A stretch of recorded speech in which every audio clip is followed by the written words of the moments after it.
నమస్తే welcome to Swatantra news. This is Sumitra. బులెటిన్ల ముందుగా హెడ్లైన్స్. మేడిగడ్డపై విచారణ జరుగుతోంది. త్వరలోనే దోషులపై చర్యలు ఉంటాయన్న సీఎం రేవంత్.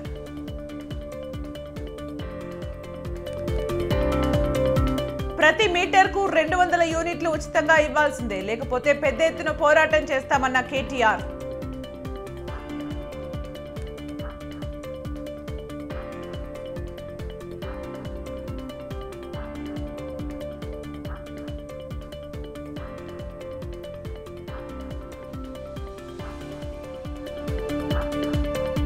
ఎన్డీఏలోకి కొత్త మిత్రులు వస్తున్నారు. త్వరలోనే ఏపీలో పొత్తులు కొలికి వస్తామన్న అమిత్ షా.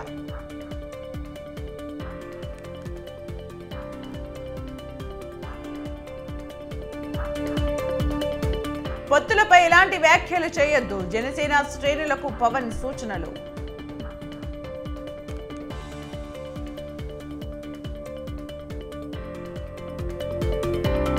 నియంత పాలకులను తరిమి కొట్టాలి, ఎన్నికల్లో ఆలోచించి ఓటు వేయాలన్న షర్మిల.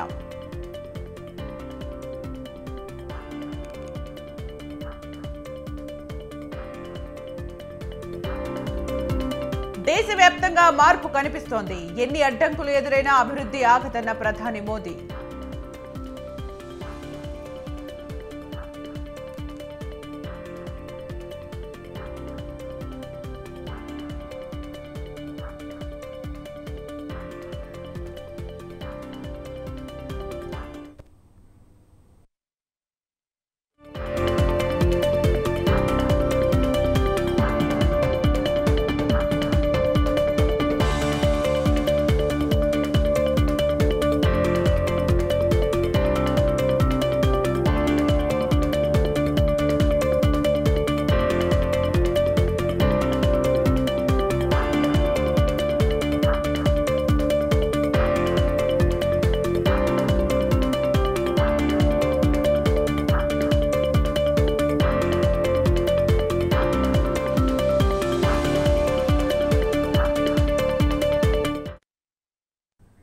ఏపీలో పొత్తులపై కీలక వ్యాఖ్యలు చేశారు కేంద్ర హోంమంత్రి అమిత్ షా. త్వరలోనే ఏపీలో పొత్తులు కొలికి వస్తాయన్నారు. కొద్ది రోజుల్లోనే ఎన్డీఏలోకి కొత్త మిత్రులు వస్తున్నారని అమిత్ షా తెలిపారు. తమ మిత్రుల్ని తామెప్పుడు బయటకు పంపించలేదని, ఆయా రాష్ట్రాల్లో ఉన్న రాజకీయ సమీకరణాలను దృష్టిలో ఉంచుకుని బయటకు వెళ్లి ఉండొచ్చన్నారు. రాజకీయంగా ఎంత పెద్ద కూటమి ఉంటే అంత మంచిదని భావిస్తున్నామని అమిత్ షా అన్నారు.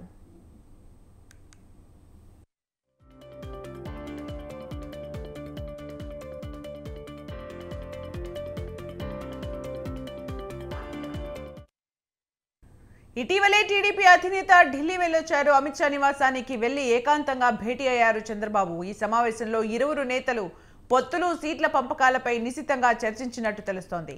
హైదరాబాద్ రాగానే జనసేన అధినేత పవన్తో సీట్ల కేటాయింపులపై బాబు చర్చించినట్టు సమాచారం. మొత్తానికి చంద్రబాబు ఢిల్లీ టూర్ తర్వాత రాజకీయ పరిణామాలు శరవేగంగా మారుతున్నాయి.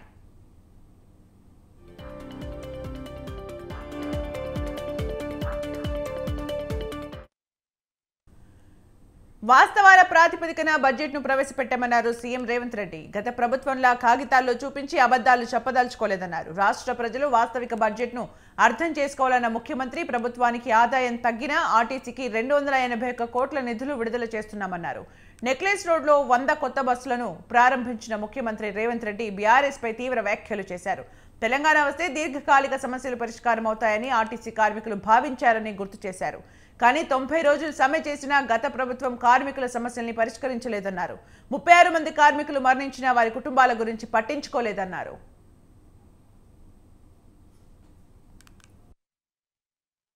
మాట్లాడుకుంటున్న సందర్భంలో ఈ పథకం ఆడబిడ్డలకు మీ బస్సులో ఉచిత రవాణా సౌకర్యం సంస్థ బలోపేతం కావడానికి, ఈ సంస్థ ఆర్థికంగా నిలదొక్కుకోవడానికి ఉపయోగపడ్డది. దానికి మా ప్రభుత్వం పూర్తిగా అండగా నిలబడాలన్న ఆలోచన చేసింది. ఈ 100 బస్సులే కాదు, ఈరోజు సమ్మక్క సారలమ్మ జాతరకు మా సీతక్క అందరిని ఆహ్వానించింది.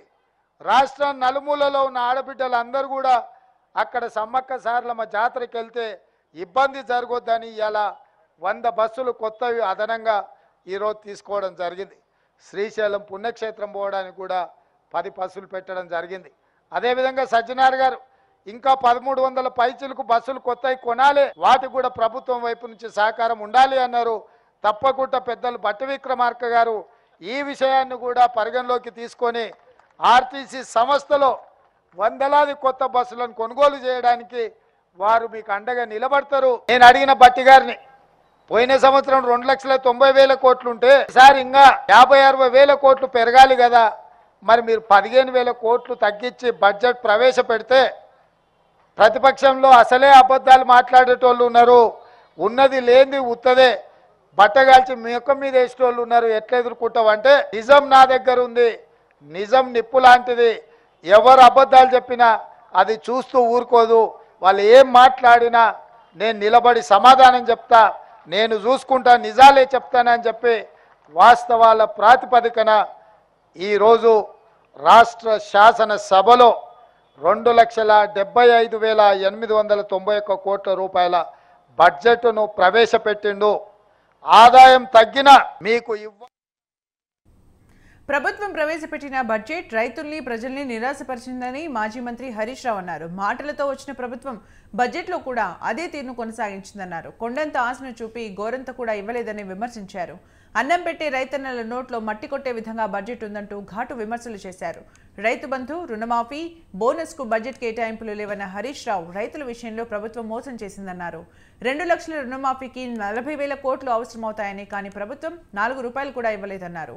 ఈ ప్రభుత్వం రైతుల ఆగ్రహానికి గురికాక తప్పదని హెచ్చరించారు. ప్రజా పాలన ఎట్లా మొదలైందో ఇవాళ బడ్జెట్ కూడా అదే రకమైనటువంటి వాగ్దాన భంగాలతోనే మొదలైందని చెప్పొచ్చు. కొండంత ఆశలు చూపి గోరంత కూడా చేయని బడ్జెట్ ఈ బడ్జెట్. గ్యారంటీల అమలు విషయంలో ప్రజలకు ఒక స్పష్టత ఇవ్వలేకపోయినారు, నమ్మకం కూడా ఇవ్వలేకపోయినారు. ముఖ్యంగా గౌరవ కేసీఆర్ గారు రైతును రాజు చేసేందుకు కేసీఆర్ గారు ప్రభుత్వం కష్టపడితే కాంగ్రెస్ పార్టీ ఈ ప్రభుత్వం ప్రవేశపెట్టిన బడ్జెట్ అన్నదాతల్ని ఆగం చేసే విధంగా ఉన్నది. ఎన్నికల ప్రచారంలో రైతులకు కాంగ్రెస్ చెప్పిందేమో చాంతాడంత, బడ్జెట్ లో ఇచ్చిందేమో చెంచాడంత. రైతు భరోసా ఇస్తామని చెప్పి ఇవాళ రైతులకు బడ్జెట్ లో నామమాత్రపు కేటాయింపు ఇచ్చారు. అంకెలు మార్చి ఆంక్షలు పెట్టి అన్నం పెట్టే రైతన్న నోట్లో మట్టి కొట్టే విధంగా ఈ బడ్జెట్ ఉంది. రైతు బంధుకు రామ్ రామ్ బలికేటట్టు, రుణమాఫీకి మొండి చేయి చూపేటట్టు, పంటల బోనస్ బోగస్ అన్నట్లుగా ఈ రోజు బడ్జెట్ లో కేటాయింపులు ఉన్నాయి. 60 రోజుల కాంగ్రెస్ పార్టీ పరిపాలన అయోమయంగా ఉందని బీఆర్ఎస్ వర్కింగ్ ప్రెసిడెంట్ కేటీఆర్ అన్నారు. కాంగ్రెస్ పార్టీ ఇచ్చిన 420 హామీలకు అమలుకు 57,000 కోట్లు మాత్రమే బడ్జెట్లో కేటాయించిందన్నారు. మహాలక్ష్మి పథకం కోసం దరఖాస్తు చేసుకున్న మహిళలకు ఇవ్వాల్సిన మొత్తమే 50,000 కోట్ల పైన అవుతుందన్నారు. రైతు బంధు, ఆసరా, రుణమాఫీ వంటి పథకాల అమలుకు ఎక్కడి నుంచి నిధులు తెస్తారో బడ్జెట్లో చెప్పలేదని విమర్శించారు. ఫార్మాసిటీ, మెట్రో విస్తరణ వంటి భారీ ప్రాజెక్టుల్ని రద్దు చేయడం వల్ల రాష్ట్ర అభివృద్ధి దెబ్బతినే అవకాశం ఉందన్నారు. అభివృద్ధి దెబ్బతింటే రాష్ట్రానికి రాబడి, రెవెన్యూ తగ్గే ప్రమాదం ఉందన్నారు. బీఆర్ఎస్ ప్రభుత్వ బడ్జెట్కు కాంగ్రెస్ ప్రభుత్వ బడ్జెట్కు చాలా వ్యత్యాసం ఉందని సిపిఐ రాష్ట్ర కార్యదర్శి సాంబశివరావు అన్నారు. ఎటువంటి ఆర్భాటాలకు పోకుండా వాస్తవాలను బడ్జెట్లో పొందుపరిచారన్నారు. కాళేశ్వరం సందర్శనకు వెళ్తానని, ఆటో డ్రైవర్ల సంక్షేమం కోసం ప్రభుత్వంతో చర్చిస్తామన్నారు. బడ్జెట్ సంతృప్తి పడేలా ఉందన్న కొత్తగూడెం ఎమ్మెల్యే కూనంనేని సాంబశివరావుతో మా ప్రతినిధి రాజు ఫేస్ టు ఫేస్. తెలంగాణ రాష్ట్ర బడ్జెట్ను ప్రవేశపెట్టింది కాంగ్రెస్ పార్టీ అధికారంలోకి వచ్చిన అనంతరం మొదటిసారిగా బడ్జెట్ను ప్రవేశపెట్టింది. ఇది ఏ విధంగా ఉంది, గతంతో పోలిస్తే ఎటువంటి తేడాలు ఉన్నాయనేది కూడా ప్రస్తుతం మనతో పాటు కొత్తగూడెం ఎమ్మెల్యే సిపిఐ రాష్ట్ర కార్యదర్శి కూనంనేని సాంబశివరావు గారు ఉన్నారు. సార్, ఎట్లా చూస్తారు ఈ బడ్జెట్? గతంతో పోలిస్తే ఈ బడ్జెట్కు ఏమైనా కంపారిజన్ ఉందా? మొత్తం ఎట్లా ఉంది? ఇది వాస్తవిక బడ్జెట్, వాస్తవాలకు దగ్గరగా ఉన్న బడ్జెట్. గత బడ్జెట్ అది ఇన్ఫ్లేటెడ్ బడ్జెట్. అది వాస్తవాలకి దూరంగా చాలా ఆశలు కల్పించే విధంగా డబ్బులు ప్రాక్టికల్గా వాళ్ళకి అంచనాకి అంటే ఎక్కువగా డబ్బులు చూపెట్టారు. కానీ ఇవాళ రివైజ్డ్ ఎస్టిమేషన్ ప్రకారంగా 66,000 కోట్లు ఆ డబ్బులు చూపెట్టలేకపోయారు, ఖర్చు చేయలేకపోయారు. ఏ బడ్జెట్లో అయినా సరే 10,000 15,000 కోట్లు వైరుధ్యం వస్తే పెద్ద ఇబ్బంది ఉండదు. ఏకంగా 66,000 కోట్లు ఖర్చు చేయలేకపోవటం అంటే చాలా అన్యాయమైనటువంటి పద్ధతి. అటువంటి ఆ బడ్జెట్ ప్రజలు మోసం చేసేది. అందుకనే వాళ్ళు 2,90,000 కోట్లతో బడ్జెట్ ఉంటే పోయినాడు, వీళ్ళు ప్రాక్టికల్గా 2,75,000కి పెట్టుకున్నారు. కాబట్టి ఇది వాస్తవిక బడ్జెట్గా మేము భావిస్తాం. ముఖ్యంగా చెప్పండి, మైనార్టీలను బీసీలను ఈ ప్రభుత్వం విస్మరించింది. దాదాపు వారి జనాభాకు నిష్పత్తి ప్రకారం కాకుండా కూడా అత్యల్పంగా ఈ యొక్క బడ్జెట్ను కేటాయించింది అనేది కూడా బీఆర్ఎస్ కావచ్చు బీజేపీ ఆరోపణలు చేస్తాం. అంటే ఇంకా లోపలికి వెళ్ళి లెక్కలన్నీ తీయాలి. మంచిగానే ఇప్పుడు తెలంగాణ పబ్లిక్ స్కూల్స్ పేరుతో ఒక మంచి స్కీమ్ పెట్టారు, 500 కోట్లు. అలాగే గిరిజనుల పిల్లలకి 2 యూనివర్సిటీలు, స్కిల్డ్ యూనివర్సిటీసు ఈ రంగంలోనే పెట్టారు. ఆ విధంగా దాని మీద ఫోకస్ ఉంది. ముఖ్యంగా దానిలో ఇప్పుడు ఈ ఉన్నటువంటి అనేక ఇప్పుడు 6 గ్యారంటీస్లో కూడా చాలా బెనిఫిట్స్ లభిస్తాయి. ఇంకా చాలా నియోజకవర్గాలకు వచ్చే ఇళ్ళు కానీ ఇవన్నీ కూడా ఉంటాయి. ఇంక కరెక్ట్గా ఎస్సీ ఎస్టీ సబ్ ప్లాన్ ప్రకారం ఎంత కేటాయింపు జరగాలి, ఎంత చేశారనేది తర్వాత తెలుస్తుంది. కాళేశ్వరం సందర్శనకు ప్రభుత్వం తీసుకువెళ్తా ఉంటుంది, మీరు వెళ్తారా? ఏంది, ఎట్లా కాళేశ్వరం? అవకాశం ఉంటే వెళ్తాను ఏదన్నా, ఎందుకంటే నాకు ఆ సబ్జెక్ట్ తెలుసు కాబట్టి అవకాశం ఉంటే వెళ్తాను, లేకపోతేనేమో ఇక్కడ ఎట్లయినా మాట్లాడేది ఉంటుంది మాట్లాడతాను. ఫైనల్గా చెప్పండి సార్, ఈ నిధులు 6 గ్యారెంటీలు అమలు కావచ్చు, ఇతర వ్యయాలకు కావచ్చు, ఆ నిధులు ఏ విధంగా ఇప్పటికే రాష్ట్ర ప్రభుత్వం నష్టాల్లో ఉంది అనేది కూడా ప్రధానంగా ప్రభుత్వం చర్చకు లేవనెత్తుతా ఉంది. ఈ నిధులన్నీ ఏ విధంగా సమకూర్చుకుంటా ఉంది అనేది కూడా మీకు ఏమైనా ఒక ఐడియా ఉందా సార్? 60,000 కోట్లు చూపెట్టారు కదా బడ్జెట్లో, వచ్చే ఆదాయాలు అన్నీ కూడా చూపెట్టారు కదా ఎట్లా చేయాలని. అంటే పన్ను వసూళ్లు జాగ్రత్త చేసుకోవాలి, సెంట్రల్ నుంచి వచ్చే ఫండ్స్ తీసుకోవాలి. ఆ విధంగా ఇంకా ఏమేమి రిసీట్స్ ఉన్నాయో అవన్నీ కూడా జాగ్రత్త చేసుకుని ఆ కాన్ఫిడెన్స్తో పెట్టారు. వీళ్ళే మరీ ఎక్కువ పెట్టలేదు. ఇది ఓవరాల్గా సిపిఐ ఎమ్మెల్యే కూనంనేని సాంబశివరావు గారు చెప్తున్న పరిస్థితి. పూర్తి స్థాయిలో అన్ని రకాల అధ్యయనం చేసిన తర్వాతనే ఈ యొక్క బడ్జెట్ కేటాయింపులు జరిగాయి. దాంతోపాటుగానే కొంత సంతృప్తినిచ్చింది బడ్జెట్ కేటాయింపులు చూస్తే అని కూడా వారు చెప్తున్నటువంటి పరిస్థితి అయితే ఉంది. కెమెరా పర్సన్ అఖిల్తో రాజు, స్వతంత్ర టీవీ, హైదరాబాద్. కాంగ్రెస్ ప్రభుత్వం ప్రవేశపెట్టిన బడ్జెట్ అన్ని వర్గాల ప్రజల్ని మోసం చేసే విధంగా ఉందని బీజేపీ ఎమ్మెల్యే పాయల్ శంకర్ అన్నారు. రైతు బంధు, రైతు బీమా అంశాలకు ప్రాధాన్యత ఇవ్వలేదన్నారు. ఎన్నికల సమయంలో కాంగ్రెస్ పార్టీ అనేక హామీలను ఇచ్చి ఇప్పుడు విస్మరిస్తుందని ఆయన తెలిపారు. కేవలం అధికారంలోకి రావడానికి కాంగ్రెస్ అడ్డగోలు హామీలు ఇచ్చిందని ఆరోపించారు. 6 గ్యారంటీ పథకాలకు అధిక మొత్తంలో నిధులను కేటాయించామని చెబుతున్నా అందులో ఏ పథకానికి ఎన్ని నిధులు కేటాయించారో స్పష్టంగా చెప్పలేదంటున్న పాయల్ శంకర్తో మా ప్రతినిధి శ్రీనివాస్ ఫేస్ టు ఫేస్. అమలు చేయలేని హామీలను ఇచ్చింది, ఇప్పుడు బడ్జెట్లో కూడా ప్రజలను మోసం చేసిందని విషయాన్ని బీజేపీ ఎమ్మెల్యేలు చెప్తున్నారు. అయితే ఇప్పుడున్నటువంటి బడ్జెట్ మీద తన అభిప్రాయం చెప్పడానికి పాయల్ శంకర్ బీజేపీ ఎమ్మెల్యే ఉన్నారు.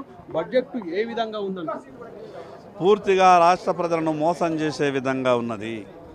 ఈ రాష్ట్రంలో కాంగ్రెస్ పార్టీ అధికారంలోకి రావడం కారణమైనటువంటి ప్రధాన హామీ 2 లక్షల రూపాయల రైతు రుణమాఫీ ఏకకాలంలో.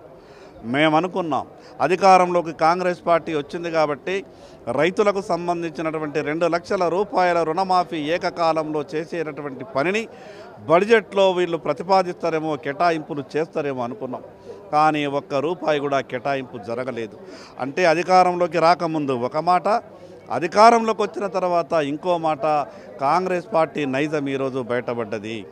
గతంలో టీఆర్ఎస్ ప్రభుత్వం ఏ రకంగానైతే రాష్ట్ర ప్రజలను మోసం చేసిందో అదే రీతిన ఈరోజు కాంగ్రెస్ పార్టీ కూడా మోసం చేసే ప్రయత్నం చేసింది.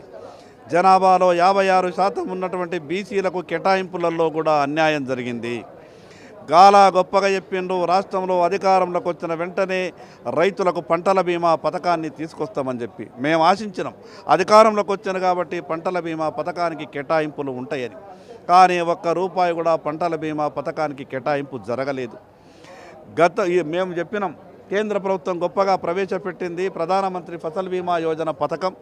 ఆ పథకంలో ఈ రాష్ట్ర ప్రభుత్వం భాగస్వామ్యం కావాలా, తద్వారా రైతులు కట్టాల్సిన ప్రీమియం కూడా ప్రభుత్వమే కట్టి రైతులకు న్యాయం చేయాలని డిమాండ్ చేసినా కూడా ఆ విషయాన్ని కూడా బడ్జెట్లో ఎక్కడా కూడా ప్రస్తావిస్తారు. ముఖ్యంగా రాష్ట్ర ఆర్థిక పరిస్థితులను దృష్టిలో పెట్టుకొని అన్ని వర్గాలకు మేలు జరిగే బడ్జెట్ అని కాంగ్రెస్ మంత్రులు కావచ్చు, కాంగ్రెస్ పార్టీ నేతలు కావచ్చు అని అంటున్నారు. గొప్పగా ఈ ప్రభుత్వం ఒక మాట చెప్పింది, 3,09,912 కోట్ల రూపాయల కేటాయింపులు చేసినామని. అసలు ఇంత ఆదాయం ఈ ప్రభుత్వానికి ఎక్కడికి వెళ్ళొస్తుంది? ఈ సంపద కేవలం అంకలగారడి చేసే ప్రయత్నం మాత్రమే చేసింది. ఆ అంకలగారడిలో కూడా కేటాయింపులలో మోసం చేసింది. ఈ రాష్ట్రంలో ఒక సమస్య, గొల్ల కురుమ సోదరులకు సంబంధించినటువంటి సమస్యని భారతీయ జనతా పార్టీ ప్రస్తావించింది. ప్రతి గొల్ల కుర్మ సోదరుల దగ్గరికి వెళ్ళి గొర్రెలిస్తామని ఈ ప్రభుత్వం గతంలో 43,500 రూపాయలు డీడీలు ప్రభుత్వ ఖాతాలో ఖజానాలో జమ చేసుకున్నది. గొల్ల కుర్మ సోదరులకు న్యాయం చేయాలని మేము డిమాండ్ చేసినాం. మీరు బడ్జెట్లో కేటాయింపులు చేయాలని డిమాండ్ చేస్తే ఎక్కడా కూడా ప్రస్తావన రాలేదు. ఆ రకంగా గొల్ల కుర్మ సోదరులను కూడా ప్రభుత్వం మోసం చేసింది. ముఖ్యంగా గత ఎన్నికల్లో తాము ఇచ్చినటువంటి 6 గ్యారంటీలకు అధిక ప్రాధాన్యత ఇచ్చాము, కేటాయింపులు కూడా అధికం చేశామని చెప్పే విషయాన్ని వాళ్ళు చెప్తున్నారు. ఆ కాంగ్రెస్ పార్టీ ఇచ్చినటువంటి 6 గ్యారంటీలకు కూడా గ్యారంటీ లేకుండా పోతున్నది. ఈ గ్యారంటీల పేరు మీద ఏ పథకానికి గ్యారంటీ లేదు. ప్రభుత్వంలో ఉన్నటువంటి పెద్దలు ప్రభుత్వం ఈ రాష్ట్రంలో ఇచ్చినటువంటి ప్రతి ఒక్క హామీని కూడా నెరవేర్చాలా. ఈ గ్యారంటీల గురించి కేవలం చర్చ చేసే ప్రయత్నం చేస్తున్నారు తప్పితే అది గ్యారంటీలో లేదు అని అంటే ఈ రాష్ట్ర ప్రభుత్వాన్ని నడిపే అధికారం కూడా మీకు లేనట్టే. మీరు ఇచ్చినటువంటి ప్రతి ఒక్క హామీని నెరవేర్చాలి. కానీ కేవలం మేము ఇచ్చినటువంటి ఆ కొన్ని విషయాల మీదనే మేము కట్టుబడి ఉంటాం, మిగతా విషయాలకు మాకు సంబంధం లేదు అని అంటే పక్క రాష్ట్ర ముఖ్యమంత్రి వచ్చి ఈ సమస్యని పరిష్కారం చేస్తాడా? ఈ విషయాన్ని కాంగ్రెస్ పార్టీ ఆలోచించుకోవాలి. మొత్తంగా కాంగ్రెస్ ప్రభుత్వంలో పెట్టినటువంటి బడ్జెట్ ప్రజలకు అంటే అనుకూలంగా లేదు, కేవలం కొత్త సీసాలో పాత సారా విధంగా ఉంది. ఆ హామీలు నెరవేర్చే పరిస్థితిలో కాంగ్రెస్ ప్రభుత్వం లేదు అన్నటువంటి విషయాన్ని బీజేపీ ఎమ్మెల్యేలు చెప్తున్నారు. కెమెరా పర్సన్ శ్రీనివాస్, స్వతంత్ర టీవీ, హైదరాబాద్. ఈ బులెటిన్ కీప్ వాచింగ్ స్వతంత్ర.